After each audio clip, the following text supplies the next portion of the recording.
You possess all conscious life. Whenever in all time and wherever in all the universe or beyond, any conscious being stands, sits, crawls, jumps, lies, rolls, flies, or swims, its experience of doing so is yours and is yours now. You are that being. You are fish and fowl, deer and hunter. You are saints and sinners. You are Germans, Jews, and Palestinians. This is an important result. What else can come close to it in importance? And perhaps the spread of this knowledge among the intelligent beings that are you can help you to stop yourself from hurting yourself because you mistake yourself for another.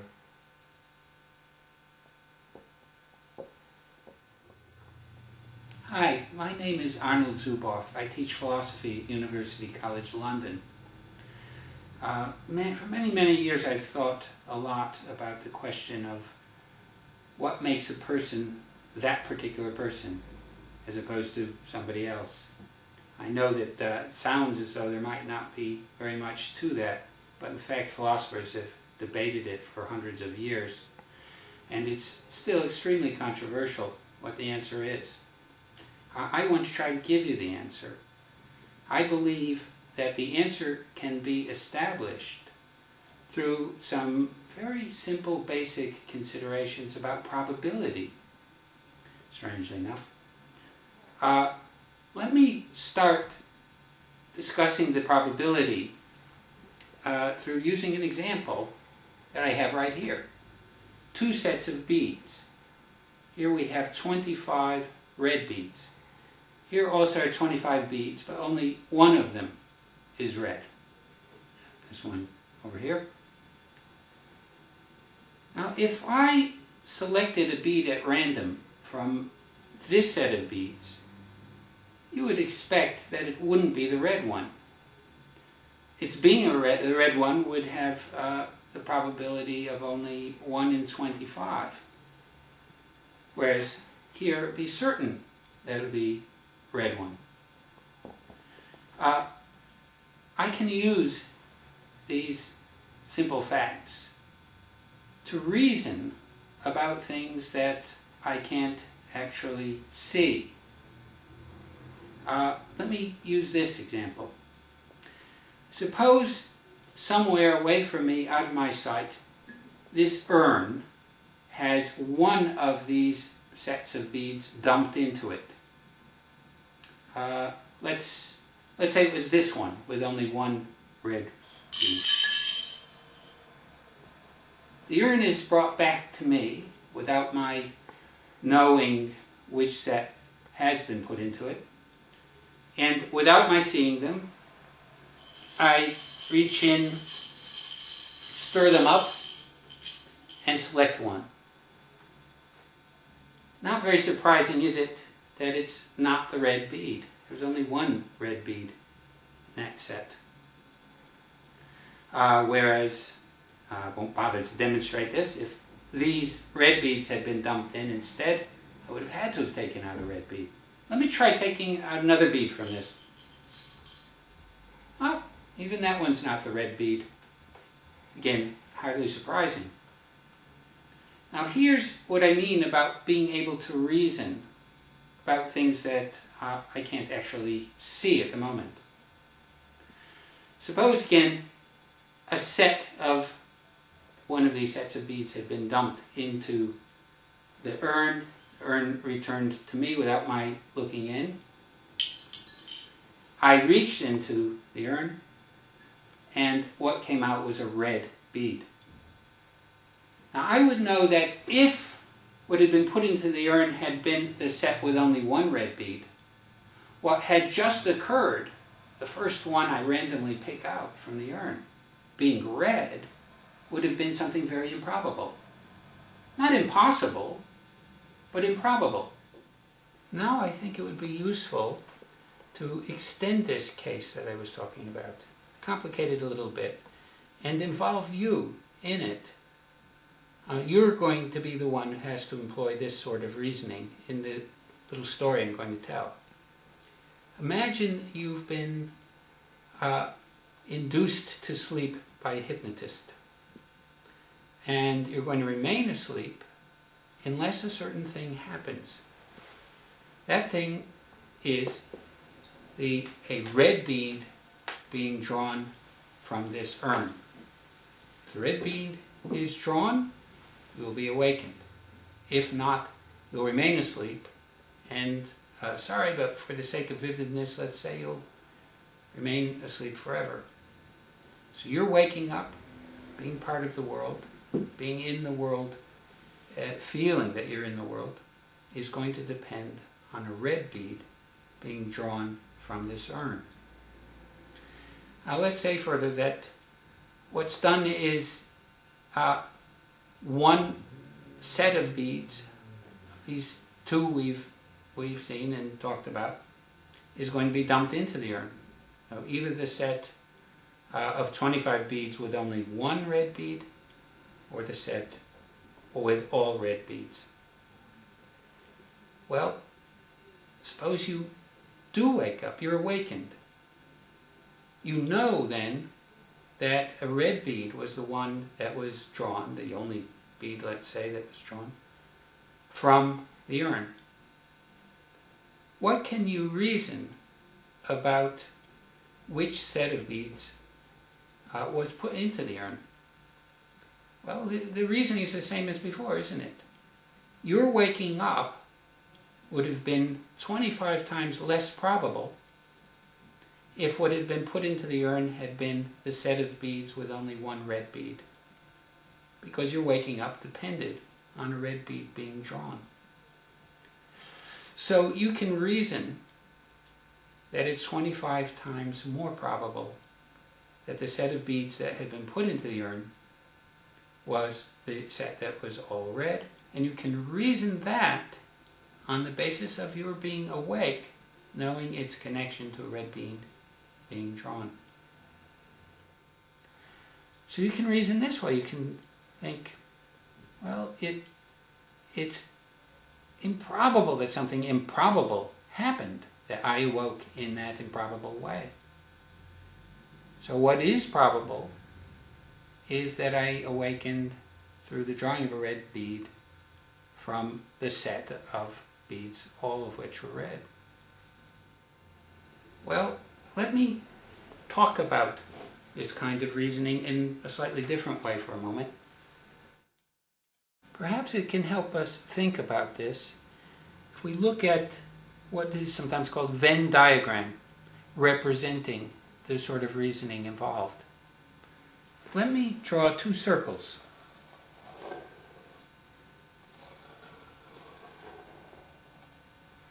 Each circle is going to represent for us one of the two possibilities.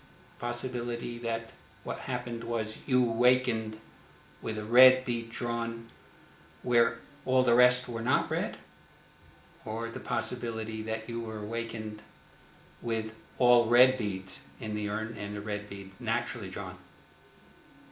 I'll represent, among all the possibilities, that part of them which is the red bead drawn when only one bead was red, like this. Well, perhaps I'll make this a bit bigger. I want the area of this little dark circle to be something like 1/25 of the whole area of the circle. It probably should be a bit bigger. But anyway, let's have it represent that for us. Now, that selection of the bead from the urn was random. There was no way that the hand going into the urn was headed for this one possibility of a red bead. So we can see what happened as something like this. Imagine this pen to represent that random selection of what happened in the event, going in then not directed in any way, and just landing somewhere in that circle. you can just see that it has to be improbable that it landed here rather than the other parts of the circle, where this is only 1/25th of the circle. That's what's involved in the reasoning I'm talking about. You might say it's like a matter of geometry when represented this way. It's a necessary truth. Like the 2 and 3 being 5. That it be improbable that this randomly guided object land on this bit of the circle. Now this other circle is going to represent the situation as it would have been with all red beads in the urn. I won't do a terribly good job of filling in this circle, but every single bit of it would be dark because that's all there would be as a possibility. So anything happening randomly within that circle would be guaranteed to be a case of the red bead selected, if that's what we're representing by this. Again, just a matter of geometry, it's like 2 and 3 being 5.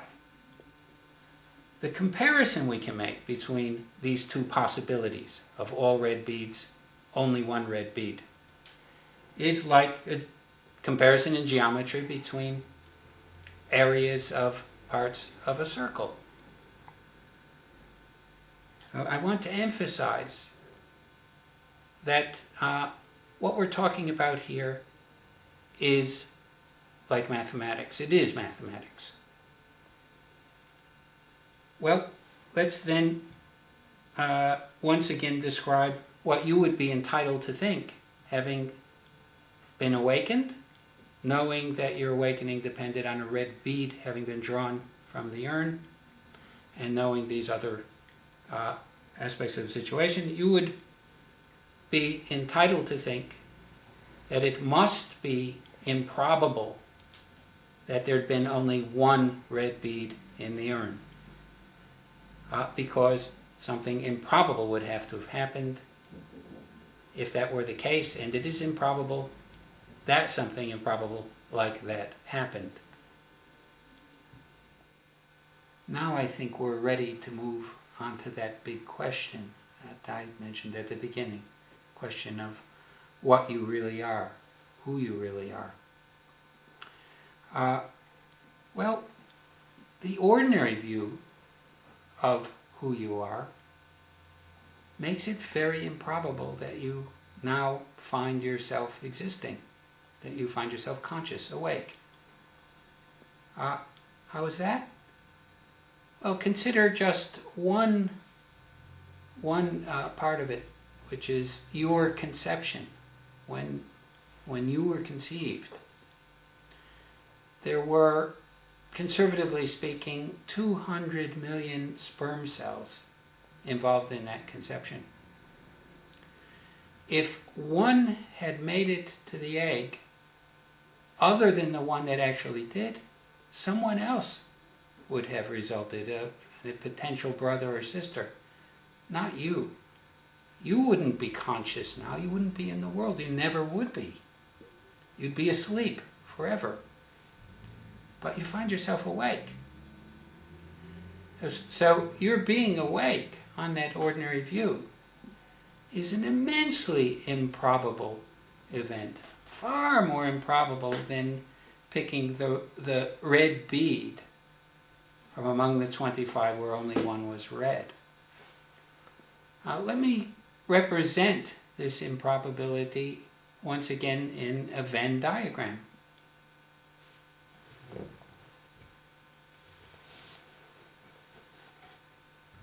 You'll recall how I represented the situation that we discussed earlier of picking a bead from the urn.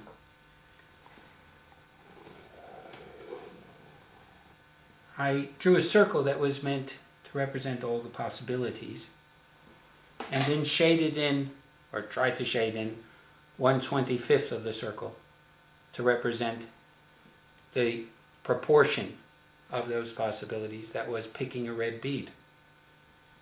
And then you could see very easily how improbable it would be to arrive at that, going into the circle in a random way. Well, how shall we represent this? It having been the right sperm cell for you to be existing, as you find yourself existing. If it was only 1 in 200 million, that would do that job. Well, I can't really draw it here. You'd need a microscope, some kind of a really fine-tipped instrument to create a dot here that represented that part of all the possibilities that would have been your coming into existence. But you know, I haven't mentioned some further problems with your coming into existence. Before you could have been conceived, each of your parents had to have been conceived. And it was 1 in 200 million for each of them. Now that means, considering those 3 conceptions, I figured this out, it was 1 in 8 septillion that you would have arrived in the world as you find that you have. On that view, that ordinary view of what it took, of what you are, a being tied to those minuscule probabilities for your existence. So, what about your grandparents? There were 4 of those that where the conceptions had to go right, and so on. There are more as you go back further. Finally, there'd be no microscope that would allow us to draw that part of the circle that represents how small a chance there was of your existing. What we need, then, what will become immensely more probable for us, is a view that would be represented by an alternative circle completely shaded in. Right? Like earlier, the set of beads that were all red. And I have that view. A view that I'm arguing is immensely, immensely, immensely more probable than the ordinary view of what you are. Let me explain what that view is.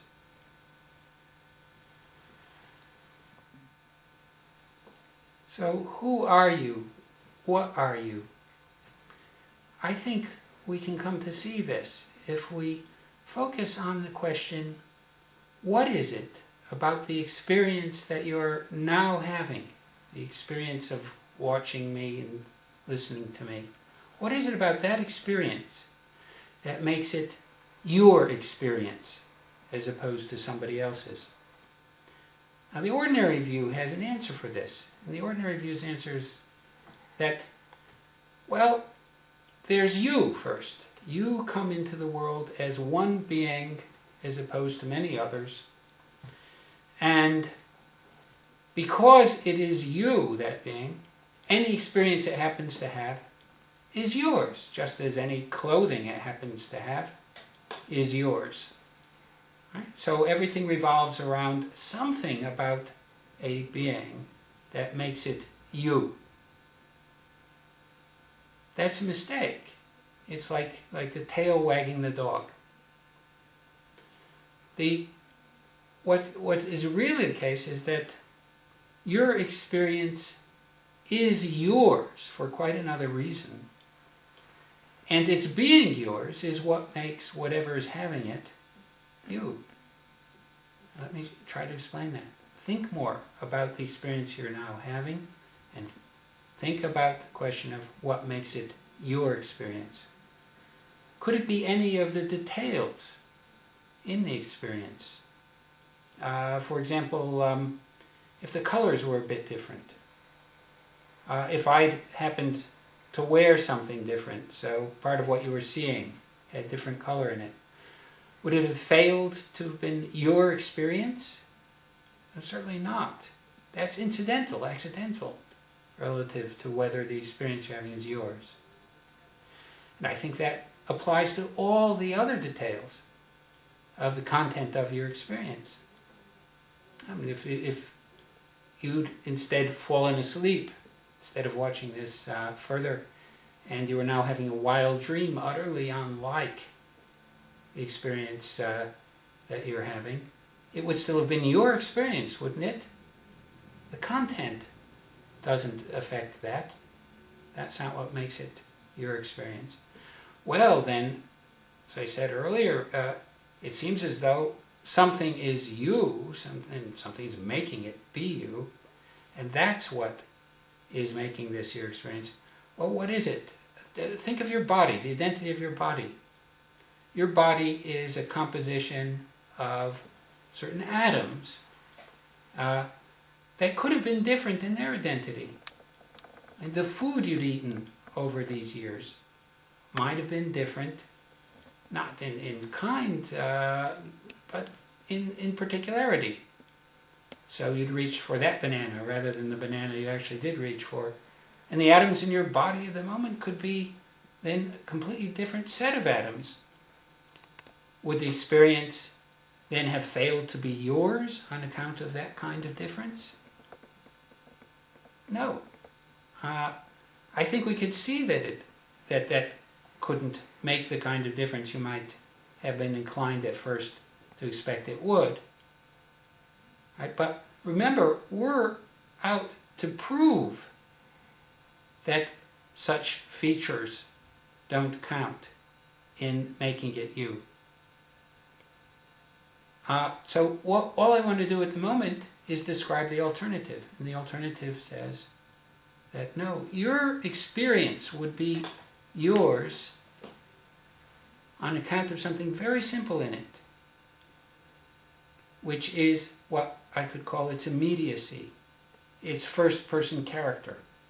I mean, think of a pain that's yours, that belongs to you. What makes it your pain? It's that it's had in this particularly terrible way. And that is what makes it in your self-interest to avoid that pain. You think of the pain of another quite differently. It may be like the pain that you have, but it isn't immediate. It's not here. It's not this. That's the difference, isn't it? And your self-interest doesn't attach to it in the same way because of that difference in immediacy. But what I'm arguing is that that's a mistake, to distinguish your experience from the experience of another in that way, because every experience that's had by anything that's conscious has exactly that same quality of immediacy, which is the only thing that makes your experience be yours. All the other details, you recall, were irrelevant. Now, in what you're used to thinking of as others in this way, there are the atoms in the bodies have different particular identity, the contents of the experiences will be different, and so on and so on. But these are irrelevant details in asking a question of what makes an experience yours. All the experience they are having will have that thing which is all that makes an experience yours. The immediacy, the first-person character. What I'm arguing is that it is all yours equally. That the self-interest that attaches to immediacy, to it being yours in that way, belongs equally, that self-interest should extend equally to all of that experience. It's all just as much yours in the strongest possible sense. Now, how does that connect with what we were saying about probability? Well, you find that you've been awakened. And there were two ways in which it might have happened. You remember the set of beads with only one red bead and the set with all red beads, when drawing a red bead was what your awakening depended on. Well, the question now is whether your awakening was equally decided no matter which sperm cell made it to the egg in your conception. Why? Because that being that emerged from your conception had a consciousness that was equally yours, because it had the only thing about it that makes consciousness yours true of it, which is its immediacy of consciousness. That's like the beads being all red, and that's the only understanding you can have of how you came into existence, how it is the case that you're now conscious. That is not overwhelmingly improbable. So you are every conscious being. That's what I'm arguing. But you might well ask, if I am all conscious things, why don't I know it? Why do I have to discover it through the kind of reasoning you're presenting to me? And the answer is actually very simple. Take it for a moment that you are all conscious beings. Their consciousness exists taking in different contents of experience. There's the content of experience from your angle, the content of experience from mine, the perspective of a frog, the perspective of a bird. All conscious beings are experiencing content cut off from the content of the others. So it will seem in each case that this is all that's mine, because this is all that's presented as being immediate, first person, as having what makes it mine. But that's an illusion. You are there in all of that experience. But once again, in that experience, again and again you seem to find that this is the only thing that's you. It isn't. It's natural that it seems that way, but it's a mistake. If it were true, then your existence would depend on a particular sperm cell making it to the egg, and so on and so on. And your existence would be immensely improbable. Your existence is easy. There's no improbability involved at all. If consciousness comes into existence, that's you, because it's yours. And whatever is having it is you. What does this mean for you? I've written something that expresses that. I'd like to read it to you. You possess all conscious life. Whenever in all time and wherever in all the universe or beyond, any conscious being stands, sits, crawls, jumps, lies, rolls, flies, or swims, its experience of doing so is yours and is yours now. You are that being. You are fish and fowl, deer and hunter. You are saints and sinners. You are Germans, Jews, and Palestinians. This is an important result. What else can come close to it in importance? And perhaps the spread of this knowledge among the intelligent beings that are you can help you to stop yourself from hurting yourself because you mistake yourself for another.